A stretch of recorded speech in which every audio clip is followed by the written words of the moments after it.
বাবা চেয়েছিলেন ছেলে বড় হয়ে ডাক্তার বা ইঞ্জিনিয়ার হোক। ভালো পড়াশোনার জন্য তামিমকে শহরে আনা হয়েছিল।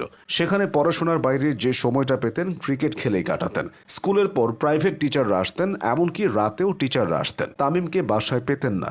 ছোটবেলায় বাবা যখন অফিস থেকে ফিরতেন তখন দেখতেন তামিম বাসায় নেই, প্রাইভেট টিচার বসে আছেন। তখন বাবা অনেক রাগ হতেন। ক্রিকেট খেলার জন্য বাবা তাকে 3বার বাড়ি থেকে বের করে দিয়েছিলেন, তবু ক্রিকেট থেকে তাকে আলাদা করা যায়নি। একটা সময় তামিম বুঝতে পারেন একাডেমিতে ভর্তি না হলে ভালো ক্রিকেটার হওয়া যাবে না। তখন তার মা আশ্বাস দেন পরীক্ষায় ভালো করলে একাডেমিতে ভর্তি করাবেন, ব্যাট বল কিনে দেবেন। এইসব শর্তে তামিম ভালো রেজাল্ট করতেন। 2016 সালের আগ পর্যন্ত বগুড়া জেলার হয়ে বয়সভিত্তিক ক্রিকেট খেলতেন জুনিয়র তামিম। এরপর অনেক বাধা বিপত্তি পেরিয়ে তিনি বাংলাদেশ অনূর্ধ্ব-17 দলের সুযোগ পান।